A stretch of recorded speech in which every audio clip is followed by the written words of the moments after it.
Luzia, Cássio. quero te fazer um convite Ai, meu Deus. para esse programa de hoje. O meu boi morreu. Que será de mim? Manda buscar outro maninha lá no Piauí. O meu boi morreu. Que será de mim? Manda buscar outro maninha lá no Piauí. O Bumba Meu Boi não é exatamente uma lenda, mas é um folguedo que narra sobre o nosso processo, o processo de construção do Piauí, do Maranhão também, chega até o norte do Brasil e tem muitas outras variações da lenda ou do folguedo pelo Brasil afora.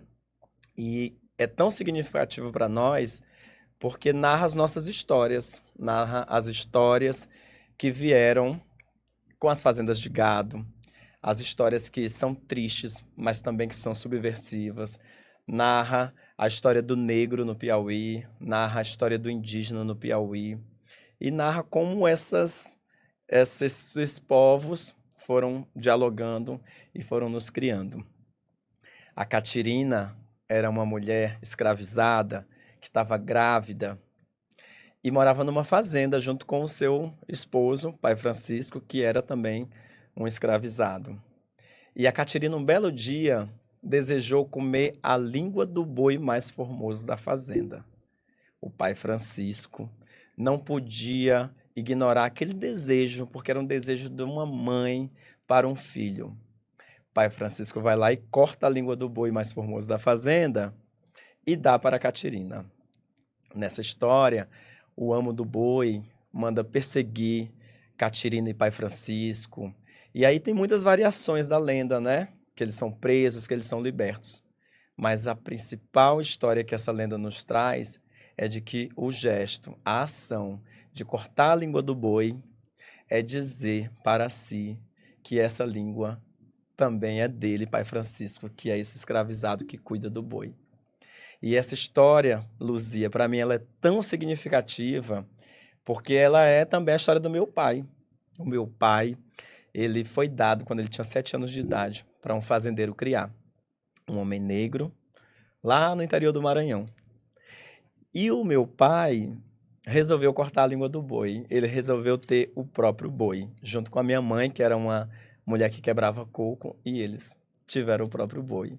Então, para a gente é muito lindo poder contar essa narrativa, porque ela é uma narrativa que é de subversão, é uma narrativa de resistência do povo negro, do povo afro-indígena, do nosso Piauí, do nosso Maranhão. É muito lindo, emocionante te ouvir contar essa história. Eu conheço a história do seu pai, você sempre divide comigo, eu fico muito honrada e saber que seu pai era chamado de secretário, né? Sim, É muito lindo para mim. E a história do boi, ela é a sua história, ela é a história de todos nós, né? De todos nós que sim. habitamos esse Brasil imenso. Mas eu acho, Cássio, enquanto a gente cantava, quando você falou assim, Luzia, eu fiquei, meu Deus do céu, começou a cantar, eu sabia cantar. E eu sabia cantar porque eu aprendi a cantar na minha casa, porque eu aprendi a cantar no terreiro da minha avó, porque eu Uhum. aprendi a cantar com as minhas tias e meus tios e todos os meus parentes, e na escola e nos vizinhos. Eu aprendi a cantar na minha comunidade. Eu acho que eu acredito que o boi realmente nasceu no Piauí em Uhum. 1930. Eu Sim. acredito realmente nisso. Até porque o processo de construção do nosso Estado, como diz muito bem Oliveira Solimar no livro Braço Forte, ele diz que é um processo tão específico, porque ele vem a partir das pisadas do boi, do corpo do escravizado e das Uhum. terras. Então eu acho que essa lenda e essa é também uma história sobre desejo, né, conquista, Sim. e aí você traz o seu pai como essa conquista de ter o seu próprio boi para Uhum. poder eh, se sentir e suprir os seus desejos, como é de direito, né? Sim. E como esse movimento, né, como o Piauí vai se constituindo enquanto estado a partir do movimento do Brasil de dentro também, que vem de fora, obviamente, né, mas que vem Mas é de de dentro, dentro e é. que vai resistindo e que é também essa história do sertão, que é essa história dessa resistência de um lugar que muitas vezes é considerado árido, que é muitas vezes deslegitimado dentro de um racismo ambiental mesmo, né? Uhum, E de como ele vai brotando assim por dentro e vai calcando, né? Vai nos assentando dentro dessa exatamente. narrativa e que é a narrativa das nossas famílias que estão nesse processo migratório, que tem que lidar com a seca, que tem que lidar com todas essas outras condições ambientais e sociais. E aí eu fico pensando também nessa questão, né? Você fala, a gente traz a história dessa lenda, esse mito, essa história, o que é o boi? Essa alegoria Uhum. fantástica, né? Que o Sim, boi morre e depois ele ressuscita. Porque eu acho que diz muita coisa sobre, isso diz muita coisa.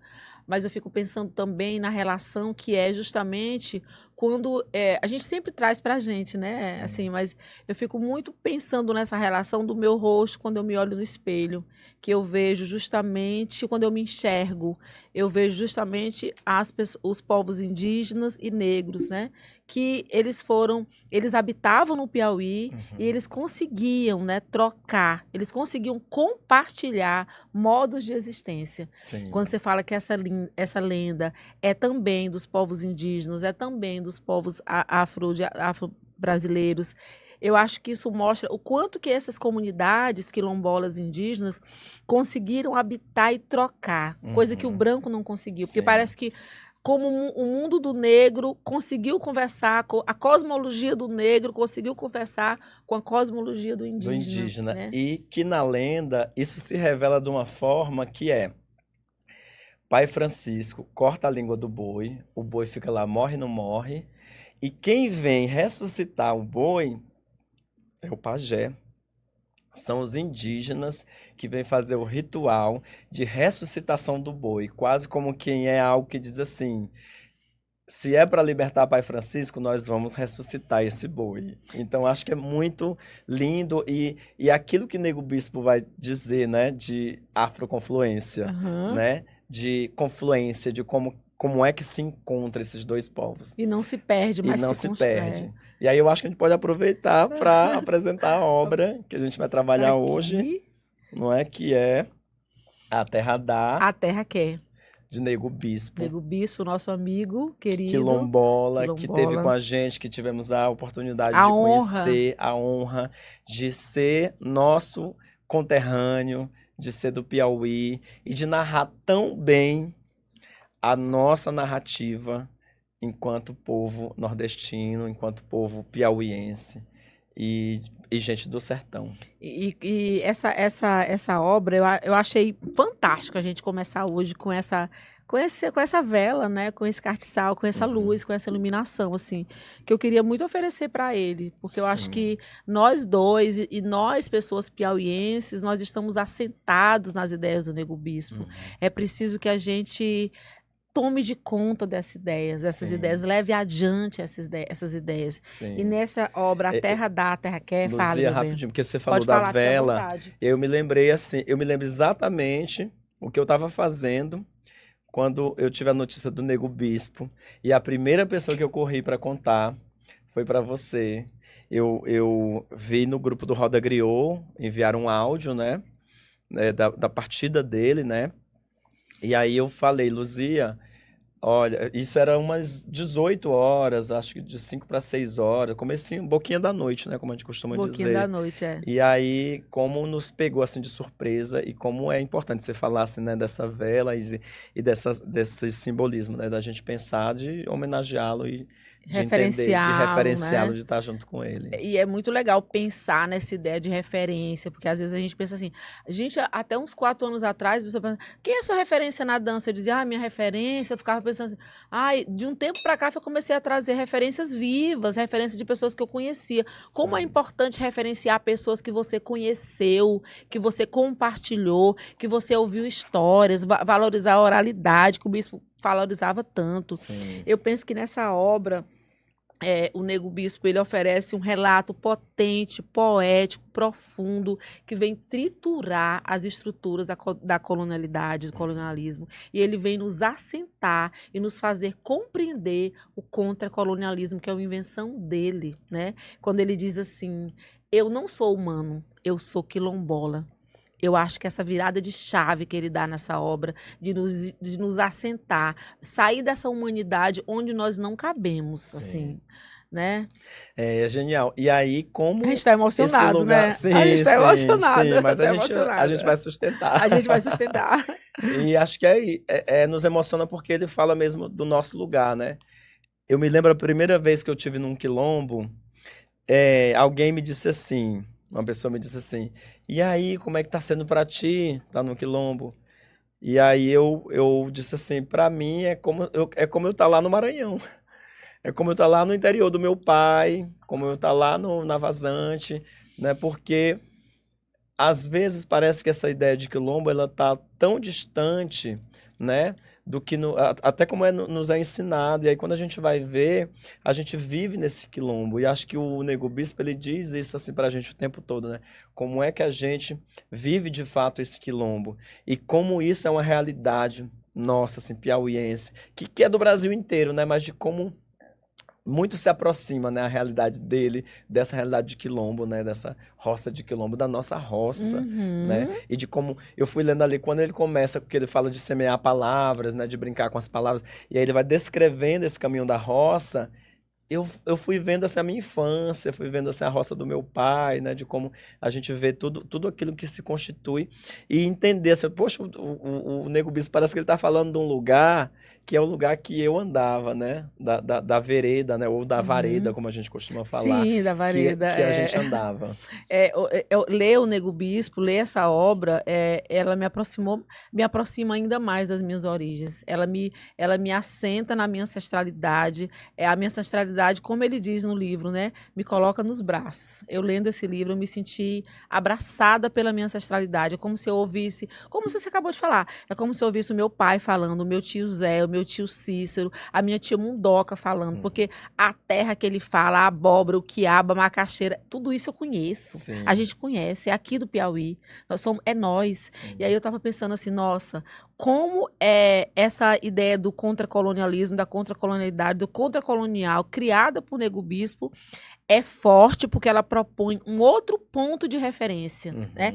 Ele destrói essa noção de centro, periferia. Ele destrói tantos nossos de norte e de sul, tantas binaridades que a gente se acostuma a aceitar até em ligar uma luz. É claro ou é escuro, não tem meio termo. Parece que o bispo vem e ele nos diz, eu não sou periferia, porque você não é o meu centro. Você não pode dizer que eu sou periferia. Sim. Eu não sou humano, eu sou quilombola. É como se ele nos mostrasse que essa palavra humanidade não dá mais conta do que a gente é. Na própria obra, ele diz assim, no mundo vegetal, todos os vegetais cabem. No mundo mineral, todos os minerais cabem. No mundo animal, todos os animais cabem. E no mundo humano, nem todos os humanos cabem. Sim. Quais são os humanos que cabem? Quais são os humanos que não importa a vida, que a vida não vale nada? Então ele diz, eu não sou humano. Essa humanidade aí não me sustenta. Eu sou quilombola. Sim. E aí eu acho que essa relação dele com o cosmo, né? E eu fico pensando, meu Deus, o bispo ele constrói um sistema de pensamento que é de tanta profundidade, consistência, sabe? Sim. E ele faz o livro dele sem obedecer regras impostas pela academia. Sim. Ele não tem uma conclusão, porque não precisa de uma conclusão. Sim. Eu fico já revoltada, porque eu fico muito feliz, assim. Ele não tem uma conclusão, ele não precisa de uma conclusão. Ele não traz uma citação, acho que ele traz uma citação de algo que ele leu. Porque aqui é vivência. Ele sabe do que ele está falando. Como ele diz...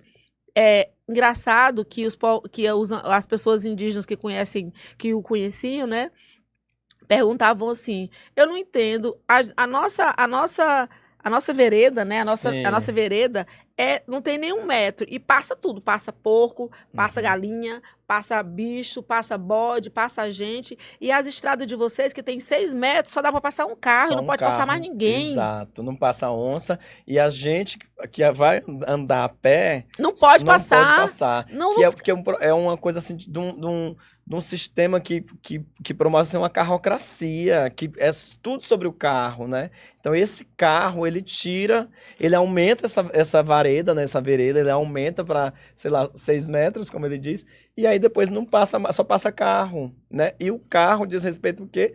A um tipo de humano. A um tipo que não que humanos. A gente não, que muitos humanos não cabem, né? Sim. Quem é um humano que cabe?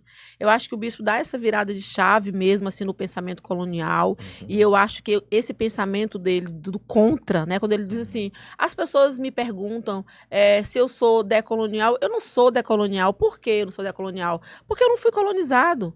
E eu não fui colonizado porque eu moro no quilombo. Eu não tenho cultura, eu tenho modos. Sim. Isso é muito genial. É genial demais. Eu não tenho cultura, eu tenho modos de vida, eu tenho modos de plantar, eu tenho modos de colher, eu tenho modos de existir, eu tenho modos de estar, eu tenho modos de me divertir. Eu gosto da vadiagem, eu não gosto de trabalho. Quer dizer, ele desestrutura o pensamento colonial. Sim. E aí, Cássio, eu queria dizer mais uma coisa, porque falar de bispo para mim é falar de mim, sabe? Sim. Eu acho que é falar de você, é falar da gente, né? Eu fico pensando, nossa, toda essa estrutura colonial de Europa, de não sei o quê, de repente, tinha que ser um homem negro de um quilombo do Piauí para dizer tudo isso pra gente, que tava na cara, a gente não conseguia ver. Exato. Para tirar, sabe, a vida dos nossos olhos. Sim. E aí eu fui pesquisar quantos quilombos existem no Brasil. Esse dado é muito importante. A última pesquisa do IBGE de 2022, existem 8.441 quilombos espalhados nas 25 estados da federação. E a maior parte desses quilombos, salvo Minas Gerais e Pará, estão no Nordeste. Exato. Boa parte deles do Piauí, no Maranhão e na Bahia. Acho que o Maranhão lidera. Eu acredito também que sim. A maior população quilombola em número de pessoas é na Bahia, mas a maior quantidade de quilombos está no Maranhão. E aí tinha que vir um homem preto, negro bispo, dizer o que ninguém ia dizer. Sim. E o bispo, nesse livro, ele deixa também claro uma coisa, que ele foi preparado pela ancestralidade dele a levar adiante, a dizer o que tinha que ser dito. Sim. E aí uma das coisas principais que eu gostaria de não terminar essa conversa tão especial sem a gente não vai terminar agora não, viu, gente? É só sem a gente deixar de falar a cosmofobia. Sim. Esse medo do cosmo, esse medo de gente, que a gente padece desse medo. A gente padece, E acho bonito, assim, eu acho que eu lembro muito do Krená, né? Do futuro ancestral. Porque ele Legal, vai dizer legal assim, né? trazer Que também. o Krená vai dizer que existe uma plataforma que sustenta isso e que essa plataforma é a plataforma urbana. E aí, assim, eu vejo como conflui, né? O que o Nego Bispo traz com o que o Krená traz, né? E é tão importante dizer isso porque, assim, como parecem epistemologias distintas, mas que confluem num mesmo processo. E que nessa perspectiva, né, dessa confluência do Krená com o Nego Bispo vai dizer o seguinte, que a cidade, ela é um território colonialista e que a globalização para os humanos, ela não existe. O que existe para eles é o eurocentrismo. E aí ele diz, né, que os humanistas, eles não querem globalizar no sentido diversal, eles não querem diversidade. Quando a gente olha, por exemplo, para a política trumpista, o que a gente vê agora é um retrocesso, né? Um retrocesso em relação à diversidade. Então, essa ideia de globalização, o Nego Bispo vai dizer que não é bem assim, não. O que eles estão querendo uma globalização deles, da cultura eurocêntrica, da cultura estadunidense, em detrimento das outras culturas. E foi o que a gente aprendeu como globalização. O que a gente, por exemplo, produz no Piauí, no Maranhão, não necessariamente tem o impacto que algo que é produzido em Harvard, por exemplo, enfim, né? Então, só para dizer como ele é muito atento e é muito bonito quando ele traz essa categoria de sentido diversal, né? Que é da Sim, nós diversidade. somos os diversais, é. E ele pergunta, o que é a cidade? Ele disse, a cidade é diferente da mata, é diferente da natureza. A cidade é uma desconexão da natureza. Na cidade, tudo que é orgânico, nem as pessoas, nem todas as coisas vivas têm valor na cidade. E na mata, todas as coisas vivas podem coexistir, sem nenhum problema, né? Pode coexistir a onça, a borboleta, a cobra, o humano, esses seres vivos podem existir e todas essas vidas têm importância. E na cidade, não. Na cidade, só o humano tem importância. E nesse sentido, ele diz que não quer ser humano mesmo, né? Eu adoro isso porque o Krenak também, tu trouxe o futuro ancestral, né? Eu trouxe A Vida Não É Útil, também do Krenak, que eu acredito, eu sei que coaduna muito com as ideias do Nego Bispo. E tem uma coisa que ele fala que é muito interessante. Duas coisas, assim. Eu vou engatar. Piada interna. Mas ele diz assim: primeiro, a gente precisa repensar essa ideia de ancestralidade, alargar essa ideia, compreender que a ancestralidade, quando eu falo nos meus ancestrais, eu não estou falando apenas da minha avó, minha bisavó, meu pai, nananã, nessa ancestralidade do Homo sapiens sapiens. A minha ancestralidade, a cobra é um ancestral meu, a onça é um ancestral, né? Os cachorros são os meus A ancestrais. vareda. As varedas são... As matas é nossa ancestralidade. Então, alargar essa ideia de ancestralidade, alargar essa ideia de tempo, né? Porque num tempo ancestral, os peixes são os meus ancestrais. E aí eu fico lembrando, voltando para própria lenda, da própria alegoria do boi, Sim. né? Porque na própria alegoria do boi, quer dizer, você vai ver, você sai da sua casa para ver a morte de um boi, uma toada de boi, um boi, né? É um tempo imenso. Não dá para eu, que nem um espetáculo de dança, que eu vou assistir o boi a 40 minutos. Não é. Não é é. quantas horas E o ano todo, né? Quer dizer, essa ideia de dilatar o tempo é uma ideia interessante para pensar a ancestralidade. Porque se eu pensar a ancestralidade num tempo muito curto, muito humano, de 200, 300 anos, tudo bem. Aí os meus ancestrais serão somente humanos. Mas se eu alargo esse tempo, assim como o boi, como na dança do boi, o tempo é alargado, eu também posso pensar os bichos e as matas como os meus ancestrais. E aí eu acho que essa ideia, conversa muito com o que o bispo diz. E a outra ideia que o Krenak traz é justamente, ele fala assim, que é como o bispo também diz, né? Na cidade... a cidade se desconectou da natureza, na cidade só a humanidade importa, nada mais importa. E aí o Krenak diz assim, nós somos a praga do planeta, nós somos como amebas gigantes, por onde passam, destrói o planeta. Cássio, eu moro Bom, eu não vou dizer onde eu moro, porque eu acho que vai ficar chato para as pessoas, mas, tipo assim, eu percebo que a classe média adora cimento, adora passar asfalto. Se ela pudesse, ela cimentava o céu da boca dela, sabe? Tudo tem que ter cimento, tudo tem que ser asfalto, tudo. Se pudesse, cimentava o mar para não ter areia, para não encostar em nada. A gente tem medo do cosmos, né? E eu acho que a Terra, que é um organismo vivo, nosso planeta, ela não consegue mais respirar.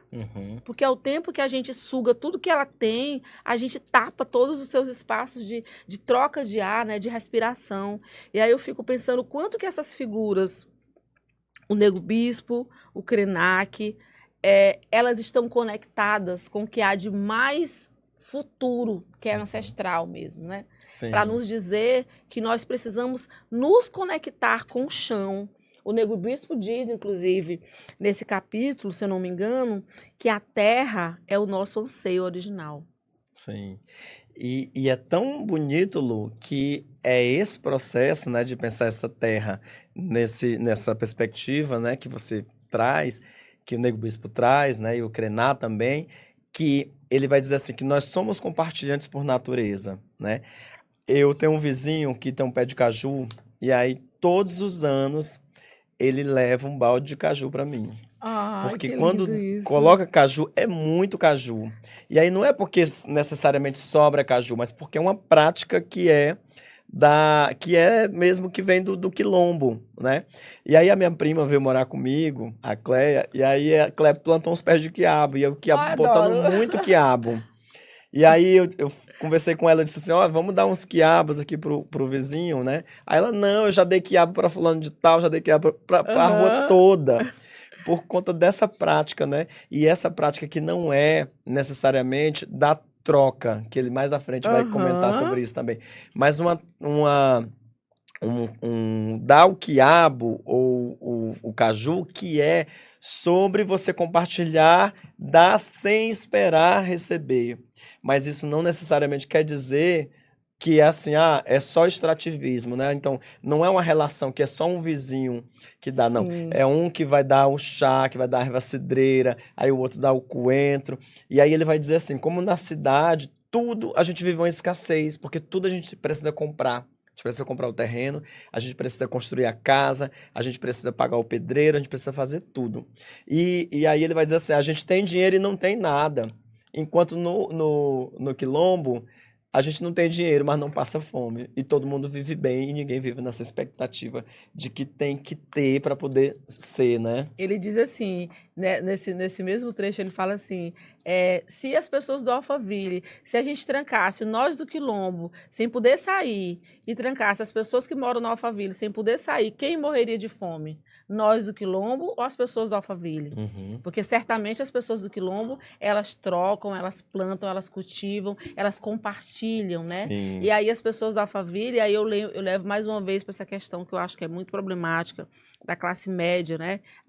Que a gente acha, a gente imagina que nós somos o topo e nós não somos nada, né, na verdade. Assim. Não é nada no sentido de não importar, mas de compreender o nosso espaço e o nosso comprometimento com esse planeta, que parece, por exemplo, o que eu estou falando pode não ter sentido, mas, por exemplo, no interior, se eu vou pedir uma água, a pessoa, minha filha, beba água, entre, e é exatamente assim, é desse minha jeito. filha, beba água, entre, sente aqui, quer comer, tem comida, coma com a gente. Se você falar que não quer comer, a pessoa se zanga. Sim. Aqui na cidade não é assim, não. Não é. E o bispo traz isso. Ele traz. Ele diz assim, fulano, na cidade você pede um copo com água, a pessoa liga para a polícia, tem alguém me incomodando para pedir água. Na minha casa, se vem na hora do jantar, ele diz que a comida na cidade é algo que é tratado como um segredo, uma coisa proibida. Sim. Ninguém pode saber que você está comendo. Sim. Eu me lembrei, Lu,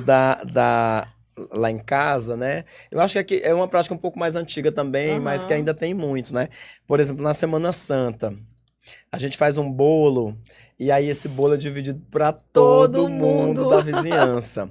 A minha mãe, ela assim, eu posso dizer assim que ela faz alquimia, porque ela faz uma coisa genial. E aí eu fico pensando assim, o quanto que é negado o processo de ser artista para essas pessoas que, às vezes, o que ela consegue expressar de arte é fazer um bolo. Com Imagina, certeza. misturar um monte de ingredientes, os ovos ali da galinha, Uhum. com o trigo, com o fermento, e aí leva num forno de barro, ou um bolo que é um bolo manuel, um bolo que é de trigo, ou um Uhum. bolo que é, de puba, por exemplo, e aí se Uhum. faz uma alquimia e cria uma coisa tão incrível, e aí leva pra vizinha, e aí fica essa troca de bolo, e na Semana Santa, por exemplo, a gente vê muito isso, né? Uhum. Essa troca de comidas, assim, e não que seja só na Semana Santa, é o ano todo, É o mas que ano na Semana todo. Santa É o ano isso todo. se materializa como um ritual, e que é um ritual que garante uma afetividade. Aí eu lembro da Bell Hooks, que a gente trabalhou lá no primeiro Lá no primeiro episódio, episódio, e aí tudo sobre o como ela amor. vai dizer assim, como esse amor é sobre esse gesto, né? Então, quando Essa eu dou o ação, pedaço né? de bolo para minha Uhum. vizinha, não é necessariamente esperando que ela vai me dar de volta. Uhum. Obviamente que se não houver reciprocidade no Uhum. futuro, pode ser que essa seja um Isso laço vai acabando, que né? não é exato. É. Mas eu acho que os quilombos, né, as comunidades, as famílias mais simples economicamente, têm muito a nos ensinar. O Uhum. bispo disse uma coisa genial. Ele disse que quando chega no supermercado, que via o nome lá, produto orgânico, ele dizia assim: isso aqui não é orgânico, Uhum. porque se fosse orgânico não estava à venda. O que é orgânico é para todo mundo. Sim. Essa ideia de compartilhamento, Uhum. para mim, assim, é uma chave, sabe? Assim, deu uma. É isso, assim, é como se ele reposicionasse a nossa existência Uhum. nessa contra-colonialidade. E ele Sim. ataca a raiz da colonialidade, Sim. que é o mercado, que é o E capitalismo. que o compartilhamento não é sobre o acúmulo, né? Mas como Uhum. compartilhamento ele vai dizer que é sobre aquilo que é necessário. Aí ele cita o exemplo dos terreiros, né? Os terreiros de Umbanda, dos terreiros de Candomblé, que ele vai dizer assim que o terreiro, ele não é sobre quantidade de pessoas que estão lá frequentando o terreiro, mas da quantidade de pessoas que é necessário para o terreiro, para as pessoas que querem estar no terreiro, que precisam estar. Não é que o terreiro quer o máximo de pessoas, o terreiro só quer as pessoas que têm que estar no terreiro. E aí eu acho muito lindo esse exemplo que ele traz, né? Porque acho que é um exemplo muito honesto, assim, de pé no chão, e um exemplo muito honesto de pensar a espiritualidade. Muito lindo. E eu acabei de lembrar do que ele falou também, assim, de que é porque esse livro é muito especial. Acho que a gente nem está conseguindo ir capítulo por capítulo, porque é tanta coisa que a gente quer dizer, é tanta coisa que o bispo nos ensina. Quando ele fala assim, os monocristãos, os cristãos monoteístas, né? Uhum. Eles brigam porque eles só têm um Deus. Nós temos vários deuses, nós temos o tranca-rua, nós temos o preto véi, nós temos as pombagiras, nós temos um monte de deuses, a gente não precisa brigar por Deus, Sim. né? Faz muito sentido esse pensamento dele. E outra coisa assim que é muito legal de pensar, essa categoria que ele vai trazer, né, de pensar a arquitetura é a organização das nossas casas, por exemplo, né? Como o Nego Bispo vai dizer, colocar no papel aquilo que é uma prática muito incrível pra gente, que é, por exemplo, a cultura do puxadinho, a cultura de construir a casa do filho no quintal, né? E aí é muito interessante porque quando a gente vai ver a história da África, né, dos países africanos, de invasão da África, a Hannah Arendt ela vai trazer que os colonialistas, né, as pessoas, os países que invadiram a África, eles alegavam muito que não havia documento sobre as terras, né? Nossa. E aí eu fico pensando assim, quantos de nós no interior a gente vive essa prática de ter uma terra e que essa terra, os filhos vão nascendo e vão sendo construídas casas dentro dessa terra. E de como não necessariamente esse documento da terra, ele é algo que diz assim, ele não é algo que é um impeditivo para construir uma casa. Enquanto o colonialista, ele diz assim, ele só vai construir a casa se tiver o documento da terra. Aqui não, a gente constrói a casa, é o contrário, né? Esse processo, por Ou exemplo, pelo menos era assim, né? Exato. Esse processo de pensar, por exemplo, o movimento das pessoas, né, sem terra no Brasil e que elas invadem terras devolutas, são terras que estão lá improdutivas, né? E que elas vão ocupar aquela terra para dizer assim, olha, essa terra não tem produtividade. Porque quando você vai ver na Constituinte, a terra é direito de todo mundo, igual o SUS. O SUS é direito de todo mundo, a educação é direito de todo mundo, a terra também é direito de todo mundo. E que muitas vezes a gente não entende, porque a ideia que a gente tem da propriedade privada, enfim. E que é uma discussão muito longa. Mas eu acho muito bom você tocar nesse Sim. assunto. E que o Nego Bispo ele vai dizer assim, quando a filha dele, né, ela tem a casa e tem um quintal, que o quintal dá para criar, para fazer a casa do filho dela, né, do neto dele. Então eu acho que é muito bonita essa ideia que ele traz de pensar essa arquitetura, porque não é uma arquitetura que está pensando no embelezamento da casa, por exemplo. Ela está pensando se essa casa tem um espaço e tem um quintal. E acho lindo quando ele traz a estética do quintal para pensar, a estética do quintal e da cozinha. Nossa, quintal, é. E aí eu fiquei vendo quando ele traz também, ainda nessa idade, né, nessa ideia da cidade e cosmofobia, é isso, né, cidade e cosmofobia, que a questão de... Eu lembro muito na minha infância, assim, papai e mamãe, né? A gente morava ali na Rua Angélica, aí ia construir a casa de fulano, ia todo mundo, mas era Sim, animado. de mutirão. Mutirão, tipo assim, aí dizia assim, eu até trago isso na minha tese de doutoramento, assim, seu Augusto, minha casa é tal dia, o senhor vai, vou, fulano, tal, vai. Eu ficava assim, meu Deus, e se não for?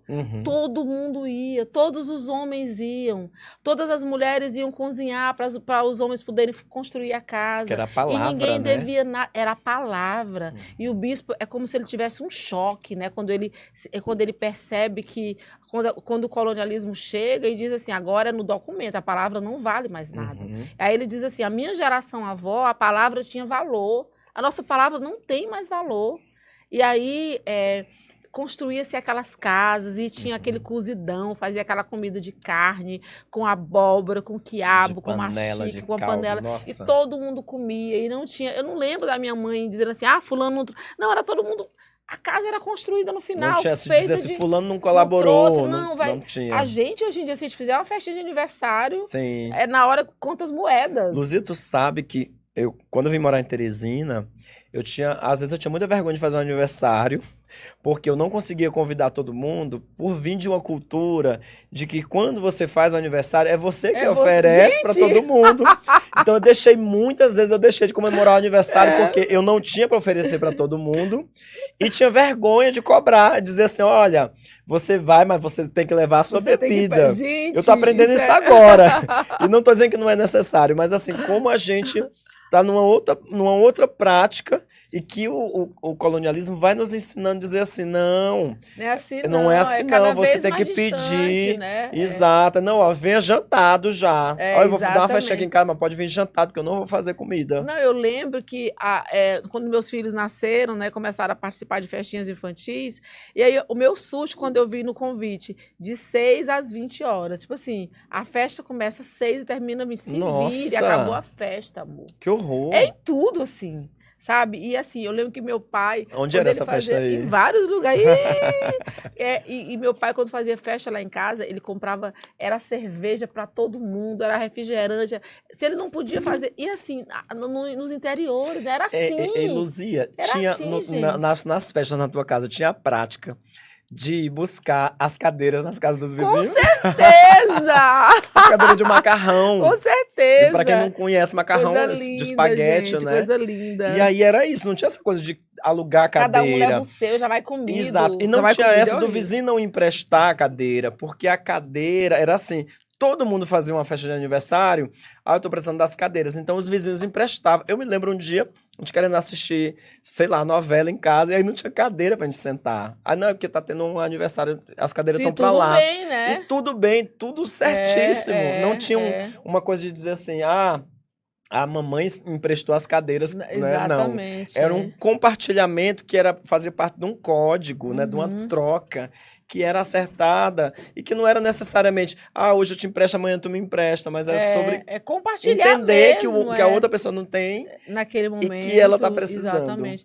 E aí, por fim, assim, para fechar não sei se dá para fechar essa ideia da cidade, né? Mas não só da construção, mas da própria escolha do terreno, né? Ele diz, eu vou escolher minha casa para fazer no lugar que tenha sombra, eu não preciso comprar aquele terreno nos quilombos, nas comunidades, era assim. Sim. Eu escolhi uma casa se tinha uma árvore frondosa que ia dar uma boa sombra. Um vento, uma porta para o direto. Né? Imagina essa ideia, imagina isso, gente. Sim. Porque tem terra para todo mundo. E aí ele diz assim, a casa era construída, a porta, para saber se era para dar vento ou não, porque dependendo do cômodo da casa, era importante ter vento ou não.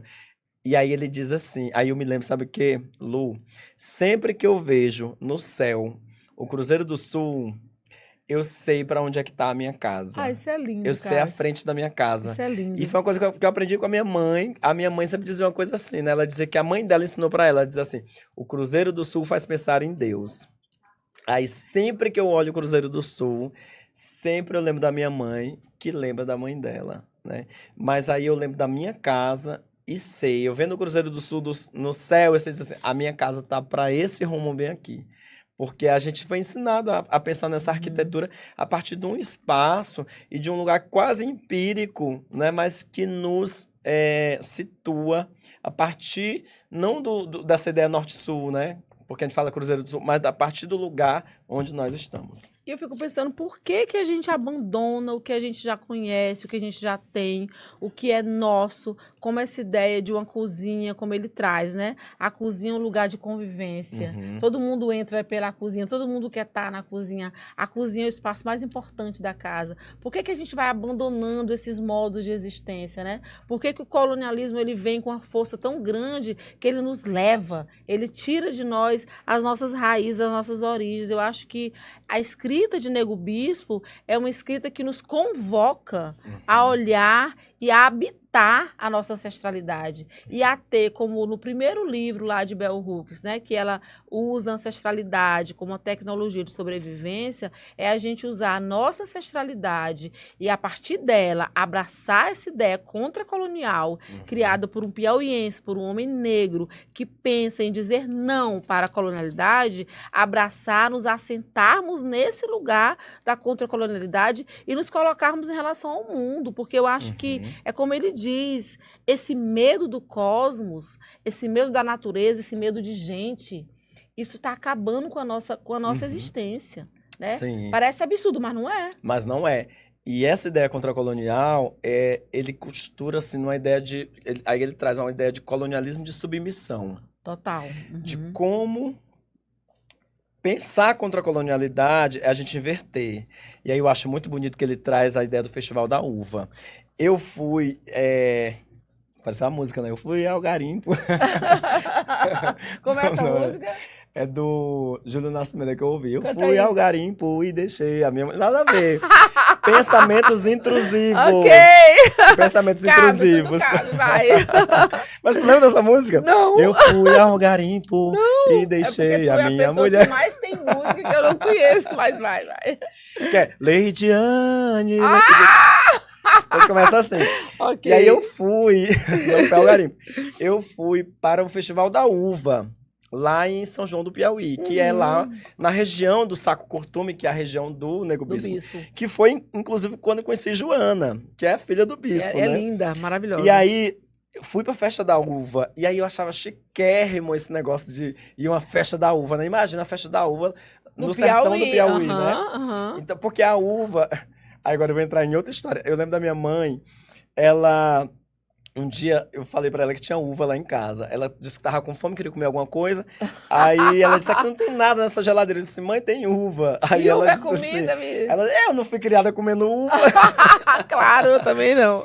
Então, uva é um imaginário que a gente via na Xuxa, né? No café da manhã da Xuxa. Café da manhã. Nada mais uva, colonial do que o geleia, café da manhã da Xuxa.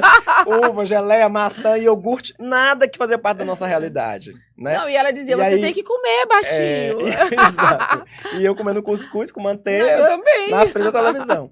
E aí eu fui nesse Festival da Uva lá em São João, né? Que é esse festival que o Nego Bispo cita no livro e que ele diz assim, que faz ser um Festival da Uva em detrimento do umbu.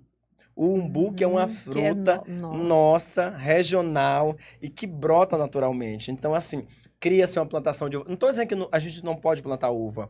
Eu acho que a tecnologia ela é uma coisa que pode sim ajudar. Penso sim que a gente precisa conviver com. Mas é como ele diz assim, que esse colonialismo de submissão, ao invés de fazer um festival do umbu, ele vai plantar uva para fazer um festival de criar uva, uma mentira. para criar uma mentira de uma festa que não faz parte da cultura do Piauí. Né? Então, assim, como é que a gente, de repente, até faz o Festival da Uva, mas muito depois de ter feito o Festival do umbu, da cajuína, do milho, né? Da mandioca. Do que realmente é né? nosso, né? Com o que realmente é nosso. E Total. então eu acho muito bonito quando ele traz isso.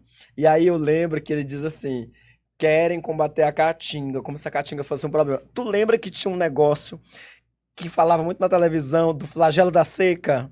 Sim. Que era assim o tempo todo, o flagelo da seca no Nordeste. E aí a galera fazia uns aviões pra jogar sal, pra Minha cair gente. água na Caatinga. E aí no nosso imaginário era como se a Caatinga fosse virar a Amazônia, que era uma outra estrutura que, enfim, não tinha nada a ver com o que a gente entendia, porque adoecia-se a ideia de Caatinga, né? Enfim, que é o racismo ambiental, o racismo com as espécies, com as plantas e com os animais, que o Nego Bispo muito bem coloca. A outra coisa que eu acho que é genial do Nego Bispo é, como ele diz assim, a ideia de criar solto e plantar cercado. Porque a nossa prática, a gente é ensinado o contrário, né? Os animais são criados presos, né? E as plantas soltas. E aí ele vai dizer que não, que não é a planta que precisa de movimento. Quem precisa de movimento é o animal. Teve uma vez, uma das primeiras vezes que eu vi o Nego Bispo falando, ele disse assim, o Piauí é um grande quilombo, porque no Piauí você anda na estrada e você vai ver o animal solto. E quando esse animal é solto, não é porque, é uma irresponsabilidade soltar o animal, não é sobre isso, mas é sobre um povo que tem o gado antes de ter a terra. Ele não precisa ter a terra para ter o gado. Ele desobedece, então ele cria o gado mesmo sem ser a terra. Então é uma forma de resistir. Aí ele diz, assim, nessa palestra ele dizia, né, e diz que o Piauí é um quilombo, porque é como a gente aprendeu a resistir, dizer assim, não, eu não preciso ter terra para ter gado, eu vou ter o meu gado sim, né? Sem terra, porque a terra é de todo mundo, exato, né? Exato. Então essa ideia é assim, não é o bicho que tem que estar preso, né? Na verdade é a planta que tem que estar lá cercada, enfim, no sentido de que como quem precisa de movimento. Acho muito bonito, muito legal, muito poético. Isso. E aí eu vou trazer bem uma citação assim, abre aspas, né? O nosso povo também dizia que a terra dá e a terra quer. Quando dizemos isso, não estamos falando da terra em si, mas da terra e de todos os seus compartilhantes. Eu acho lindo isso, que nós somos compartilhantes. No plantio triangular, quando a correnteza vem, ela bate numa planta e vai para outra. As plantas cortam a velocidade da água.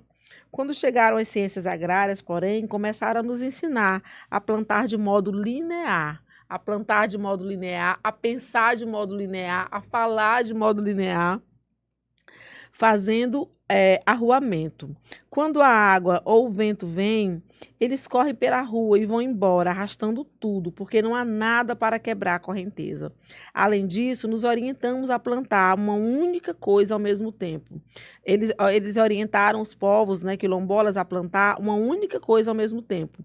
Sabíamos, contudo, que se plantássemos uma única espécie de semente no mesmo lugar, quem costumava se alimentar de diversas plantas iria comer só aquela. Quer dizer, esse sistema de plantio triangular, que é um sistema passado de geração em geração, em geração em geração, é um sistema ultra mega futurista.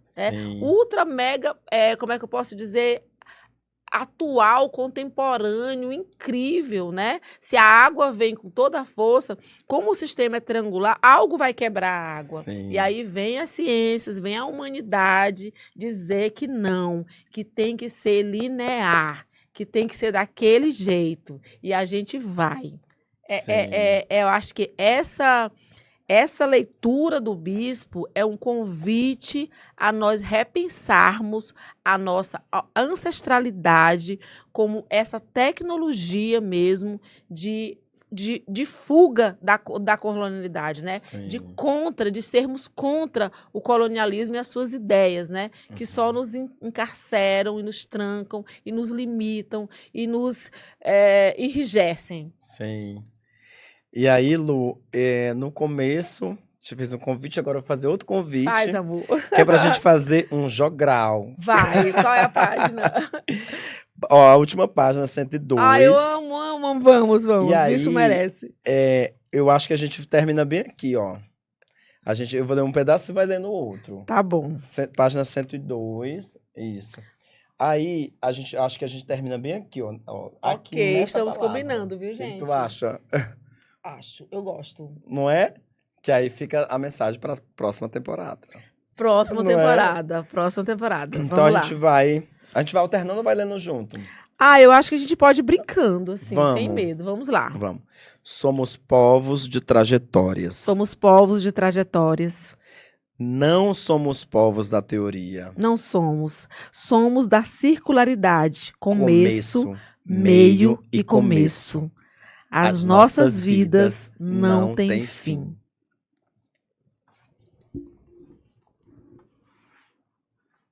Te amo. Te amo.